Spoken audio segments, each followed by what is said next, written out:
Hey everyone, my name is Heather, and we're going to get started. Thank y'all so much for coming out today. Um, Today's West presentation is over nutrition for your skin. Um, and so we're just going to get right into it. So the objectives of today's presentation, by the end of by the end of the presentation, everyone will be able to list the non-modifiable and modifiable risk of aging, the key nutrients for skin health, as well as describe the importance of nutrition for optimizing our skin health. So just really quick, just in case, a few of y'all haven't joined any of our nutrition services, I just want to quickly introduce ourselves. So my name is Heather Lee. I am a master's student studying human nutrition. I did obtain my bachelor's degree at Texas State, and I'm finishing up right now my last year of my graduate degree. I am the GA for WellCats, and Miranda, I don't know if she can hear. I'm going to get really good at reading lips. Okay. Sorry, y'all. I don't know what is going on with my computer, but hopefully everyone can hear me. I can't hear you, so we will make it work. But my name is Miranda. I'm the dietetic intern with WellCats for my rotation this semester. I am also getting my master's in human nutrition. I have some experience. I worked as the nutrition educator for the Hays County Food Bank for 2 years before I started the dietetic internship. And so hopefully by the end of this, I'll be graduating next May and will be a registered dietitian. Yes, we're excited for that. So we'll just go ahead and jump right in with the characteristics of the skin. As you can see, I have a visual right here. It's just describing the different layers of the skin. So for the outermost part, which is the one that we can see, is the epidermis, which actually has 4 different layers. Within the one layer, and then as we can see, like with the visual right here, the visual is indicating what young, youthful skin looks like compared to skin that has been going through the aging process. So looking at the aging skin, we can see the layers, the 4 layers have kind of consolidated a little bit. We can see some aging has happened.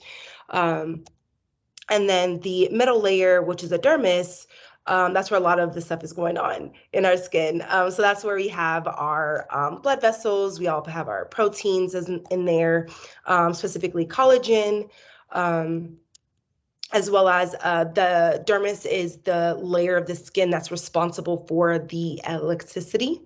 And that's going to be from the proteins that are within this layer. The deepest layer is the subcutaneous layer tissue. That's where our fat cells is at.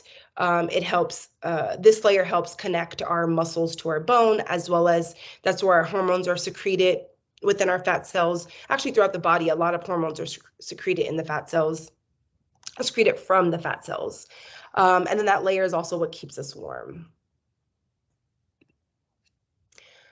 So starting with the first non-modifiable risk factor, which is the one that, we all hate, is aging. So the different characteristics of aging, or, ways that you can describe aging with the skin is collagen is damaged, as well as I just want to go back.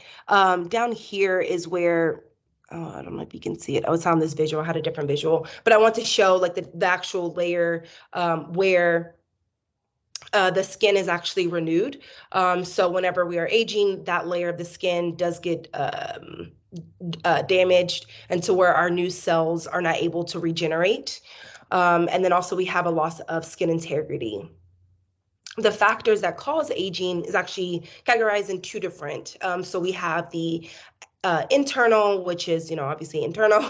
That's our hormone levels affect our aging of the skin, as well as genetics, and then endocrine metabolism. The external, which is what some of the factors that we can control, which is our UV radiation, our nutritional status or nutritional level, as well as the chemical pollution in the air. Of course, the chemical pollution we can only control indirectly when it comes down to our skin, but yes. So the different types of aging is actually categorized in two. So we have chronological aging, which is the natural process. And this one occurs with our internal factors, and then it's with the skin is actually characterized as dull, dry skin when we lose our elasticity, and then also when we present with fine wrinkles. Or on the other hand, photoaging, this occurs from the UV light exposures and the chemical pollution. This occurs with our external factors, and then the way it presents is with thicker wrinkles as well as rough skin, and we see a lot of hyperpigmentation from being exposed to excessive light, which we'll talk about in a little bit. So the next factor that we are not able to control is our gender. And so what the research have showed us is that males are actually more likely to experience the chronological aging. However, as females, we experience aging usually after menopause due to the hormonal changes that we experience. Next is our ethnicity and then the dyspigmentation factors. So, kind of just like looking at the research, kind of see like, what really, factors into aging when it comes down to ethnicity. And what they found is, everyone is different. However, we see more progressive aging later in life in the Asian population with dyspigmentation. So that can be hyperpigmentation or hypopigmentation, where we have loss of pigment within our skin. When this actually pulled this from a study that they were comparing Asian population with Black, white, and Indian individuals. And they saw that more prominent within the Asian population later in life. However, within the same study, they found that white females will experience wrinkles earlier in life compared to the other populations, as well as liver spots, like the white coloring that's like blotchy on our skin or on our back. And then Black individuals were seen to have more of hyperpigmentation throughout their life. The next non-modifiable risk factor is UV exposure. So this one actually put as semi-non-modifiable, because this is one that obviously we can't control, when the sun's out, but we can control when we are out when the sun's out. And so we experience these exposures whenever we're outside or when we're driving. You can be exposed to UVs, even in the car. And so ways to kind of limit that is to, check our phone, especially in the summertime when we're outside, we're going swimming, we're running, doing barbecues and stuff like that, just being mindful of what the UV is that day. And then obviously, as we know, wearing sunscreen and particularly daily is most optimal. So according to the study I found was they monitor individuals of all different ethnicities for, I think it was a year or 2 years. And they found that just wearing 30 SPF daily reduced their aging. So it does show that, we don't need to have this of course, it's better to have higher, but as long as we're protecting with at least 30 daily, even in the winter, even when we're not going outside, well, if we're not going outside, I guess we don't need to waste our products. But, if you're just, going to the store, if you're running errands, make sure if you leave your house, make sure to wear at least 30 SPF every day. And so just kind of, I put on here excessive UV exposure, just kind of describing what it does. So it causes inflammation within that top layer. As you can see, the lady right here has some hyperpigmentation. And so when we have excessive UV exposures, it really affects, it triggers inflammation within our skin, and that causes immune dysregulation, which leads to photoaging, and that will present as a chronological aging, meaning like it has the same characteristics. Next, we have our tobacco and alcohol risk factors. I realized I didn't switch to, I kept saying I didn't change. This is a modifiable one. This is something we can control. So starting with the modifiable ones, we have tobacco. And I'm going to put that over there. I don't know if y'all can see my arrow, but I want to cover that for the recording if people watch it. So for tobacco, it has been linked to causing the skin to thin. So I just want to kind of go back really quick and look at this visual. So as you can see right here, that top layer is thinning. So smoking actually causes that, as well as hyperpigmentation with and wrinkles as well.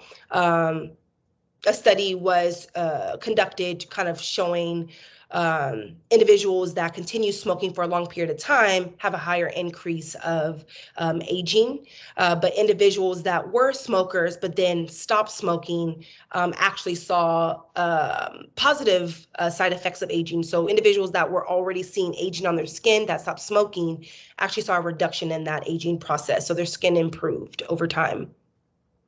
Alcohol is another one that we can control that we love.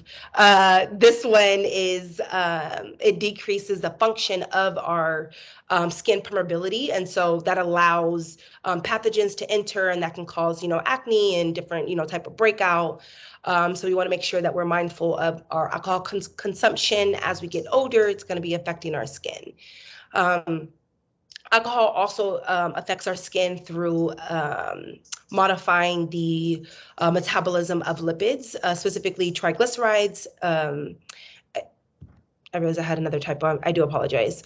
It should not say and lipids, just triglycerides. It impairs the function within the deepest layer because our let me go back. As you can see right here, we have that subcutaneous tissue right here. So that of our skin is affected when we do have a large consumption or excessive consumption of alcohol. And then the last modifiable risk factor is nutrition. And so Miranda will go ahead and take over and talk about the nutrition aspects of skin aging.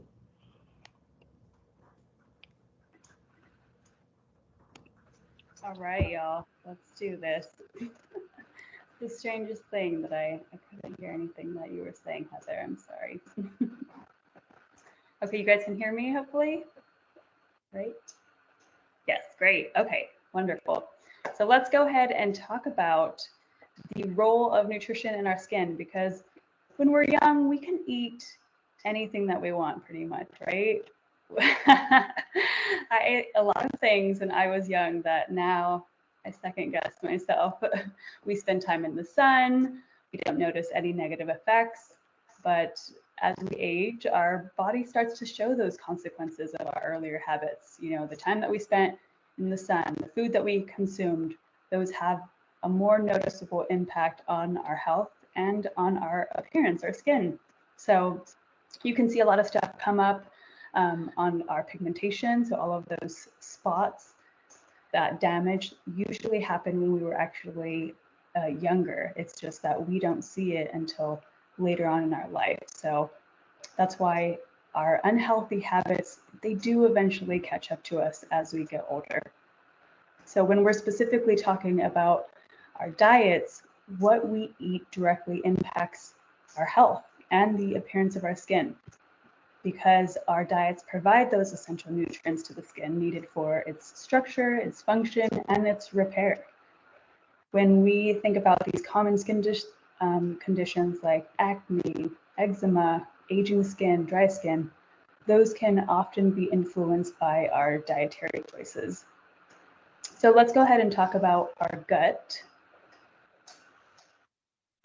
Thanks, Heather, because our skin, the health of our skin is intricately linked to our gut health. Our diet influences our inflammation, our skin barrier, the function, the skin appearance.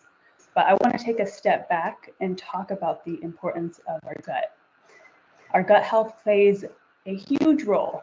If you have dysbiosis, that's basically when you have this imbalance of the bacteria in your gut microbiome.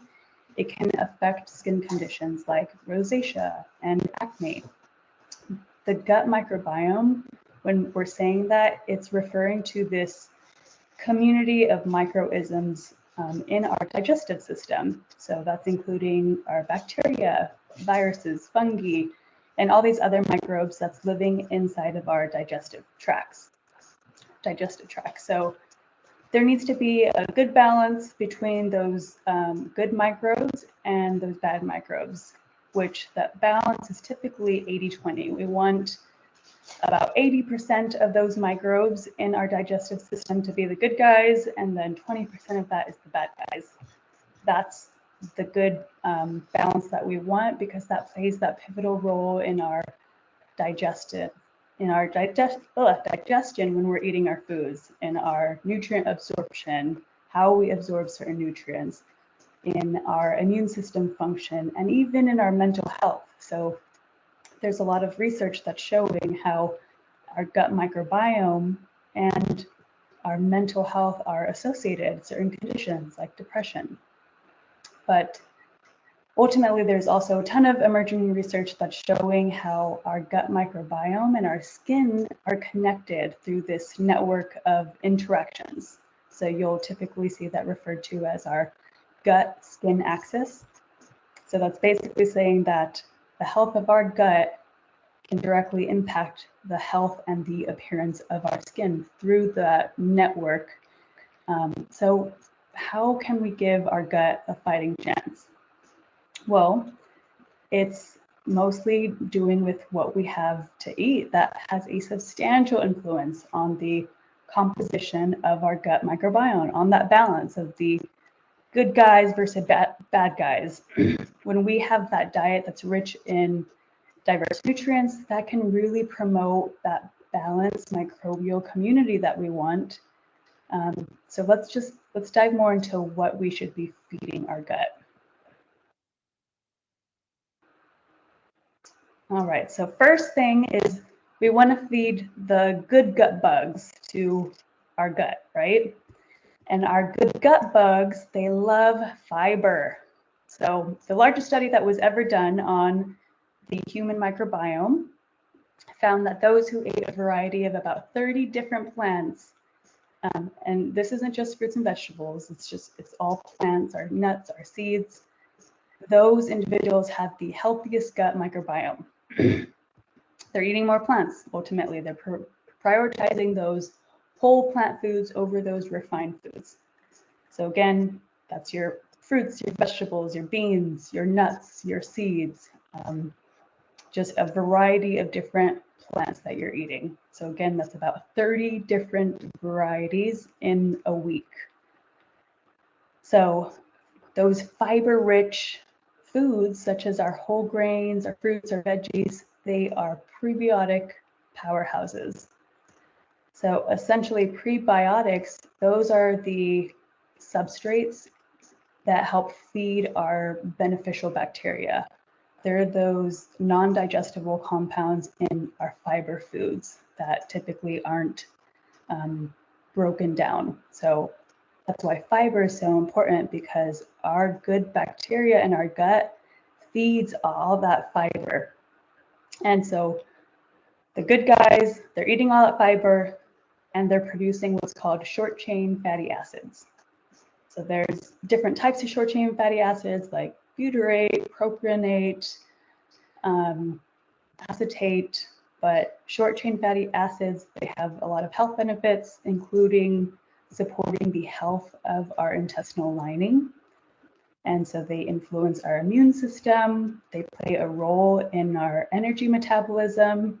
So basically, our short chain fatty acids can help give us energy, help keep our stomach, our intestines healthy, make sure we have that strong immune system, build that strong tummy wall. So a lot of different benefits. Now, we want fiber, but we also want to continue to build more of that good bacteria. So you've probably heard of probiotics as a good way to balance your microbiome. I feel like marketing has really focused on probiotics. I'm sure we've all heard of it. And, it's true, because some of the best type of foods that we can be eating have these probiotics, which is live bacteria. And we're going to typically find that in our fermented foods. So you'll find that in yogurt and kefir, kimchi, sauerkraut. All of those are introducing that live beneficial bacteria to your gut. And again, that beneficial bacteria, that's going to help balance that gut microbiome. It's going to help us improve our digestive system and ultimately support our overall health. And it's been shown, especially with skin, probiotics can help reduce some skin conditions that's associated with gut inflammation, such as our acne and eczema. So prebiotics and probiotics are essential for our gut health. Our gut health is intrinsically associated with our overall health, including our skin health. Now let's go ahead and talk about what foods age us. So foods can help our skin and they can hinder our skin. And they can age our skin through glycation. If you're eating a diet rich in sugar, starchy carbs, you're accelerating your aging process. That means that sooner or later, this high glycemic diet is going to show on your face in the form of early lines and wrinkles. And that culprit is this natural process called glycation. So that's where sugar in our bloodstream attaches to proteins and forms these harmful new molecules called advanced glycation end products, often referred to as the ironic acronym AGEs. So the more sugar in our diet, like processed sugar, the more AGEs we develop. So our skin proteins, collagen and elastin, which we need for our skin, they are very susceptible to glycation. So these proteins, collagen and elastin, they help keep our skin firm, elastic, but when bonded with glucose, that's the sugar that the molecule, everything is broken down to, all of our sugars, then these normally resilient fibers, the collagen and elastin, they will end up becoming weak. They're going to become less supple. They're going to lead to those wrinkles, the sagginess, that loss of radiance. And, while it's impossible to eat a balanced diet and completely eliminate sugar, glycation, it can't be stopped. It's going to happen, but it can be slowed. And we could do that by things such as decreasing our sugar intake, for starters, staying away from our white sugar, our simple carbs, our high fructose corn syrup. We can still have sugar as a sweet treat, but it's going to have some of those sour effects for our skin. We've just got to keep that in mind. So as long as we're trying to eliminate those foods filled with processed sugar and white flour, we're going to be helping our skin for the future. Not only that, but ages lead to formation of plaques in our blood vessels. They're harmful. They contribute to diseases like diabetes and heart disease and Alzheimer's. So again, we want to do as much as possible to decrease the formation of AGEs in our body. So here, again, we're talking about how AGEs specifically impact our skin. And that's going to be in different ways. It can lead to a range of wrinkles, skin texture changes, including crosshatch wrinkles. So that's usually, you're literally seeing like the crosses in your skin. And that's due to eating too much sugar. You'll see those fine lines and wrinkles because glycation can develop those fine lines and wrinkles. Usually you'll see it in the crow's feet on the eyes, the smile around the mouth, the forehead wrinkles. Now, it doesn't mean that we should not have wrinkles. We age, everyone is going to get wrinkles, but we're just showing how diet can accelerate aging, or it can also slow down our aging. Ages can also contribute to our loss of our skin elasticity, so that's going to result in our sagging, our drooping of the skin, It can cause changes in our skin texture, so that's going to be roughness, an appearance of like that uneven or bumpy skin. It could be involved in the formation of aging spots or hyperpigmentation, so those dark spots or the discoloration of skin. So it affects our skin in so many different ways. And again, we want to reduce as much as possible. So let's talk about what food ages us. What are those foods that we need to be keeping in mind? Well, what happens is when you have that sugar surge, inflammation is occurring, that's increasing ages. So the average American eats about 100 pounds of added sugar every year. That's about 126 grams daily. Now, to put it into perspective, the American Heart Association recommends that we only eat about 25 grams or less a day from added sugars, right? So do you see like a big difference? We're eating way more processed sugar than we should be. Now, if you want, a little Kit Kat, a little Reese's a day, totally fine. Not telling you to avoid sugars completely, but I am saying that we need to cut it down. We need to cut down those processed sugars, those added sugars. I'm not talking about the fruits without, the berries or anything like that. You might not be seeing anything on your skin right now, but you're going to see it later on in life. Hopefully not, but that's why it's important for you to be thinking about your diet right now. Now, when we think about chocolate, so the darker the chocolate, the better. A lot of people blame chocolate for your skin issues, and it's not necessarily chocolate. It's probably the added sugar or the fat that's in the chocolate, but not the chocolate itself, because chocolate, especially if you get like a dark chocolate, it can be really good for your skin. It can have different nutrients. It can have antioxidants, which we want for our skin. If you're eating at about like a 70% cacao chocolate, you're safe. That's good for your skin. It hopefully shouldn't trigger you unless you might have like an intolerance or a sensitivity. Some people are just more sensitive or intolerant to different foods. And that's where if you do an elimination diet, it can really help you uncover what food you might be more sensitive to. So some other food that's known to cause ages is meat. I'm coming for you. It's meat that's prepared in a way that's either smoked or charred or grilled. When you take that DNA from an animal and you smoke it, and you're ultimately putting it at a high temperature, it's not only producing HCAs, PCHs, these are all chemicals that promote cancer growth, but it's also producing ages that promotes wrinkles. So how you eat your meat matters.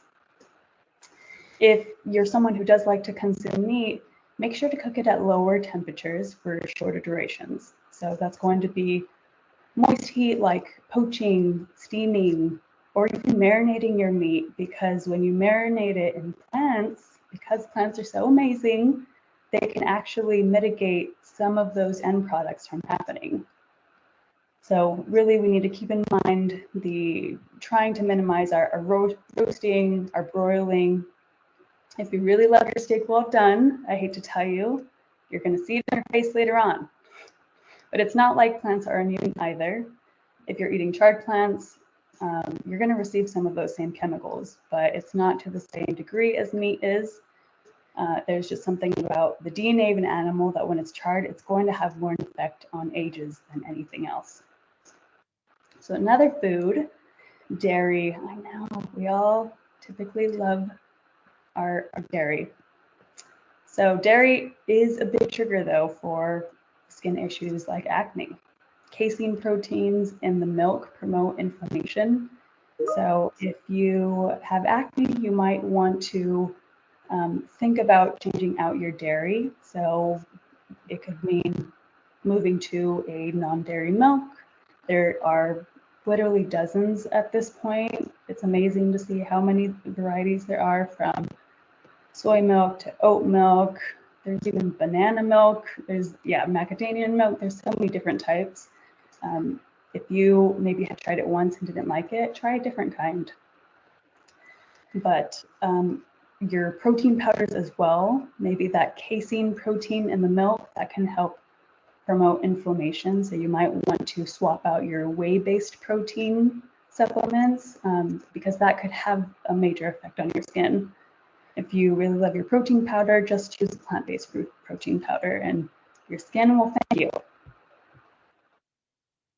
So we went over some foods that do age us that we want to just be aware of, try to limit as much as possible. But what happens when we do eat the right foods? Well, certain foods have these anti-aging ingredients in them, and they help reduce or slow down our aging by 3 different pivotal mechanisms. So let's go ahead and dive into it. So first, our antioxidant defense. That is one way that it helps reduce our aging process or slow it down. So let's think about a formation of free radicals. This happens from sunlight, our UV rays. It could happen from pollution. This can happen from radiation, smoking, eating burnt meat, all of these things. We're exposed to carcinogenic compounds all day, every day, all the time. And these compounds, they're harmful for our skin. They promote cancer growth. They promote changes in our DNA. And so they are promoting this change because when we're exposed, these molecules, they enter our body, they have this unpaired electron, and so they're constantly searching for a pair. They want another electron so that way they can be complete. And they're going to steal that from other molecules, including sometimes they're going to steal that from our own skin molecules. So when they do that, that's going to damage your skin. And that's why antioxidants are so important. So antioxidants can spare that unpaired electron all day long. Like, sure, you want an electron, you get an electron, you get an electron, everyone gets an electron. So that's really going to help you stay looking younger. It's going to prevent those damages to your DNA because those electrons are getting paired and they're not stealing it from our own skin. So again, antioxidants, they're amazing. They're not only slowing down the growth of cancer cells, it's protecting against oxidative stress, inflammation, it's helping induce cell death, that's apoptosis. So it's basically telling our cells to die instead of to continue to multiply in ways that lead to cancer. So again, it's not just our skin health that antioxidants are so important for, it's our overall health that helps decrease so many chronic diseases. And that's why we shouldn't be focusing, we place a lot of emphasis on protein, right? We should be eating a lot of protein, but really our focus, our primary focus should be on getting enough fruits and vegetables because fruits and vegetables have a lot more antioxidants than our animal-based products. So again, if we want to prevent disease, we want to continue to look younger, stay more youthful, we want to be eating more plants. All right, so another mechanism for how food can help us is through collagen production and maintenance. So our collagen, that's essential for maintaining our skin elasticity, our firmness. It helps prevent our sagging. As we age, collagen naturally decreases, but proteins in our diet can help support that structural integrity of our skin. Since we're talking about the importance of plants, right? Plant-based proteins can help with that. So you're getting more bang for your buck. That's going to be in our legumes, our nuts, our seeds. All of those contribute to collagen synthesis. We also want vitamin C. Vitamin C is essential for collagen synthesis, so it makes it an important anti-aging nutrient. And once again, we're getting more bang for our buck when we're eating more plants because we're getting the protein, we're getting what's needed for collagen synthesis, we're getting our vitamin C, getting all the things that we need. Now, our last mechanism for our skin and how food can help with decreasing aging is it can help reduce our inflammation. So when we have chronic inflammation, that can lead to the breakdown of collagen and elastin in the skin. So that breakdown, that results in those wrinkles, the sagging skin, the age spots. But when we can incorporate more anti-inflammatory foods in our diet, that helps reduce inflammation in our body and in our skin. So that can really help to alleviate symptoms associated with skin issues like acne and eczema. And many plants possess those anti-inflammatory properties. So foods like turmeric and ginger and berries, all of those contain these compounds that really help reduce inflammation. Okay, so we went over our gut health and the importance of it and those 3 mechanisms. Now, let's talk more about plants. You know, the power of plants, truly. I love eating more plants, but I want to tell you why it's so important, because we just saw how plants address those key things that we talked about, plus so much more. It helps our skin not only in those mechanisms, but it helps in these other needs, such as our vitamins, our minerals, hydration, diversity, helps balance hormones, helps lower our inflammatory fats. So again, getting way more bang for our buck. And so we're going to go ahead and dive a little bit more into that. And when you think about it with plants, you know, they need 2 things to grow, right? They need sunlight, they need water. They're taking on the full brunt of the sun's rays every single day because they have the antioxidant phytochemicals inside of them that really help protect them from that solar damage. And here's the cool part. When we're eating plants, we gain some of that protection because we ingested these substances. So a lot of scientists, a lot of researchers, they've isolated, they've extracted, they've tried to synthesize some of these compounds that are in plants, and they package them up and they sell them. And we buy these different serums and these different face products, but a lot of times it's containing those compounds found in plants. And so we, you know, when we can increase the amount of plants that we're eating, we don't have to buy as many products, because just eating those plants can help protect our skin. They have thousands of antioxidants, and we're going to be able to save a lot of money. Instead of buying that serum for $150, we can buy them for pennies on the dollar by eating more plants.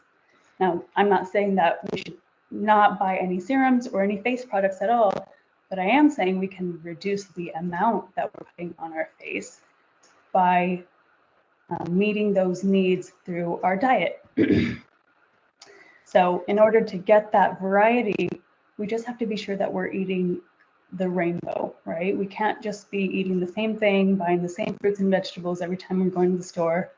We need to make sure that we're eating a lot of different colors. So that's why it's so important to choose different colored vegetables and fruits, because each one of them have different nutrients in them. Okay, but regarding our hydration, we need our hydration. It's vital to maintain our health, our youthful skin. When our bodies are dehydrated, our tissues, they become dehydrated too, and that causes inflammation. It accelerates aging. Research shows that when we're drinking about 2 liters of water a day, that can significantly help our skin, because it's hydrating not just the surface, but the deeper layers of our skin. And in addition, when we get to, again, increase our plants, we're eating those foods like watermelon, cucumber, those foods have high water content. So they are aiding in hydration. They're preventing our skin dryness. And so they can contribute to our internal hydration, which promotes that supple and our glowing complexion when we're very hydrated. So another aspect for our skin is we need nutrient diversity. So again, if we are consuming that diverse range of plant foods that ensures that we will be getting that broad spectrum of nutrients, of vitamins that we need for our skin. Again, different fruits, vegetables, nuts, seeds, whole grains, they each have unique vitamins and minerals and phytonutrients that collectively support our skin vitality. So for our vitamins specifically, we want vitamins A, C, and E. Vitamins A helps with our skin turnover. Vitamin C helps boost our collagen production. Vitamin E helps protect against that UV damage. So again, once we're making sure we're getting in that variety of colorful fruits and veggies, that ensures we're getting in those vitamins. Now, minerals are needed for our skin. We need zinc and selenium. Zinc helps in wound healing. It helps maintain our skin integrity. It helps support our immune function. While selenium, that helps act as an antioxidant. So that helps protect us from that environmental damage. It helps promote a healthy complexion. And plants are excellent sources of these minerals as well. And so lastly, the other ways in which plants can help our skin needs is that they can help balance our hormones. They're associated with hormonal balance. When we have hormonal fluctuations, that can contribute to conditions like acne. But when we ensure a diet rich in plants, that has been shown that it helps regulate hormones, and that can help promote clear skin. So eczema, another skin condition that's linked to inflammation, and that impairs our skin barrier.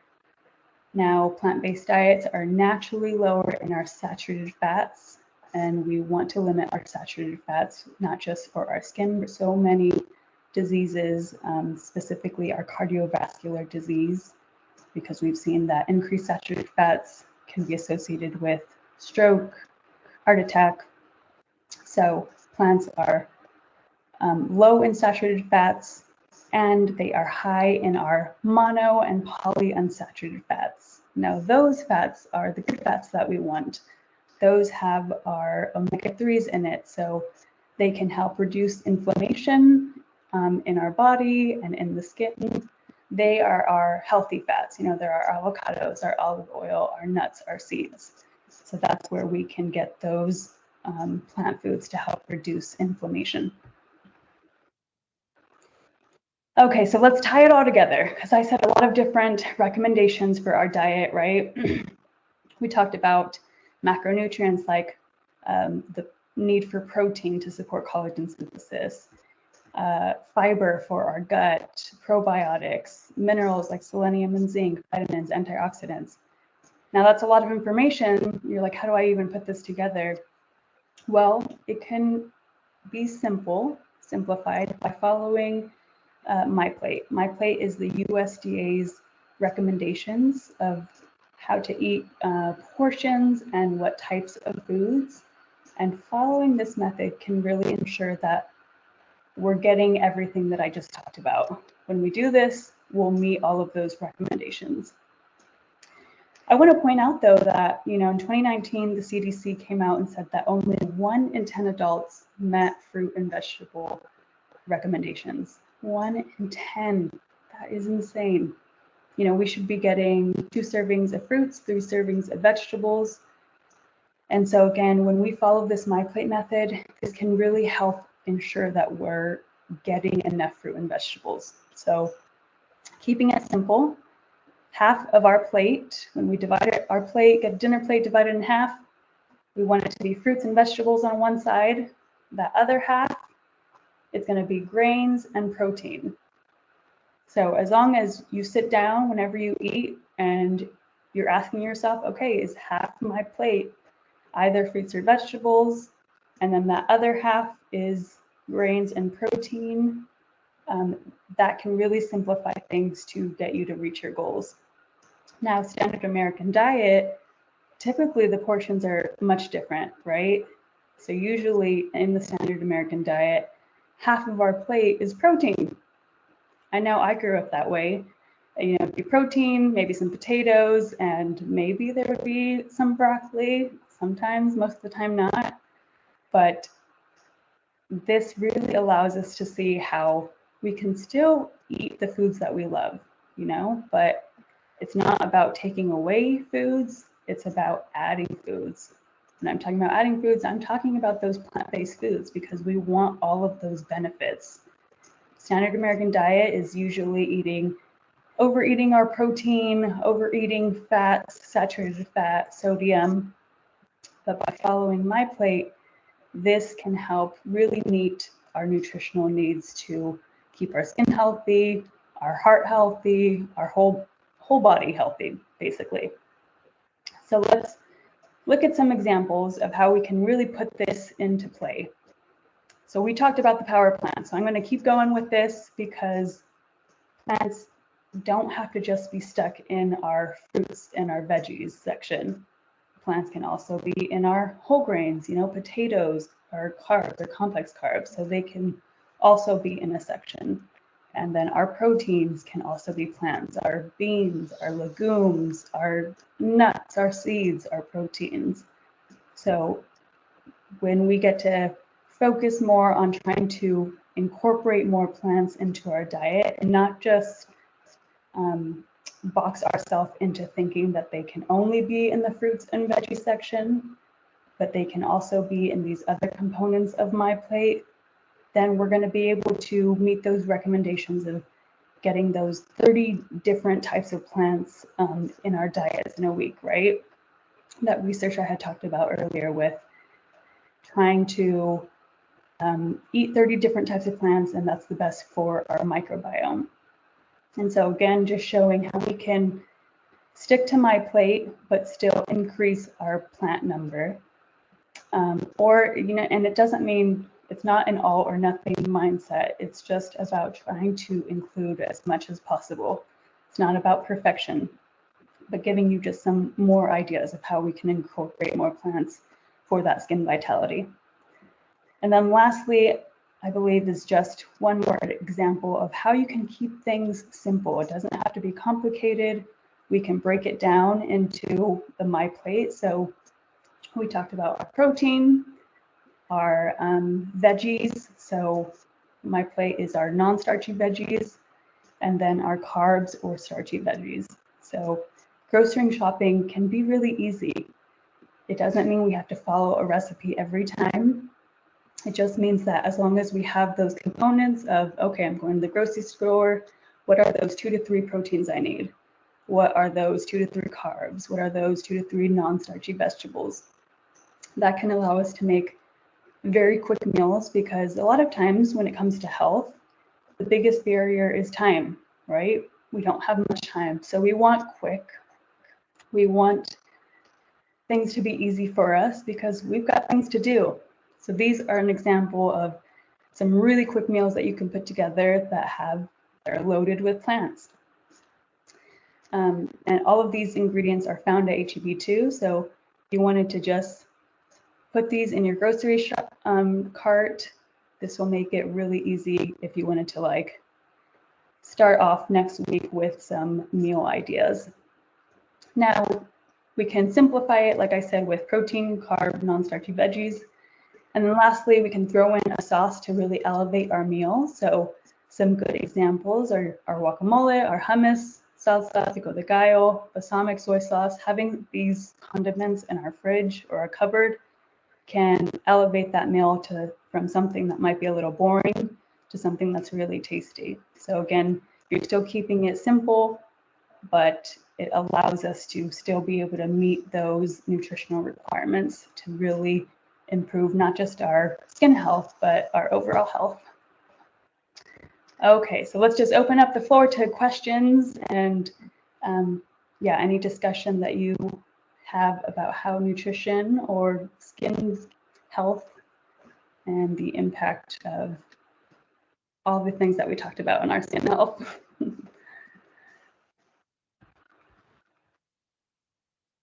And I guess since I can't hear, if you wanted to chat it.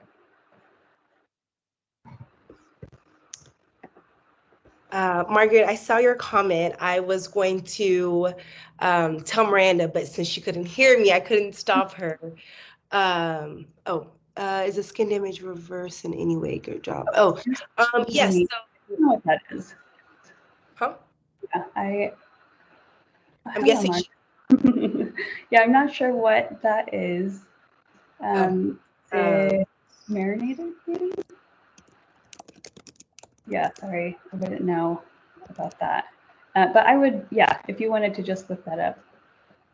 As long as it is being slow cooked for a shorter duration at a low temperature. Oh, that is what it is. Okay, slow cooking at a low temperature. I got it. Yeah, well, it's at a lower temperature, so that is going to be better than your grilling or charring or broiling. And is skin damage reversible? Ooh. It depends. Yeah, it does depend. And there's so many different like medical treatments as well that we can do.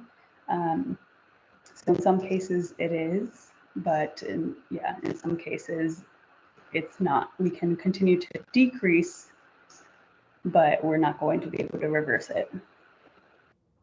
Yeah, that's what I was going to tell you. Yeah, so but when I was doing my reading and stuff like that, it skin pigmentation, age spots. The only thing I saw in the research was that, sorry, I'm hearing myself echo back. Was you can, the only thing I saw about reversing or undoing the damage was when it come down to smoking. So stopping smoking and stop drinking, reducing those intake, they saw a reverse of damage or skin aging. Specifically, I want to say it was, actually, I don't remember exactly what aspect of aging it was, but I remember seeing that it was with smoking and alcohol consumption. If you cut back over time, you'll see the damage reverse. So it's like, to a certain extent, it can, or certain factors. Do we have any other questions?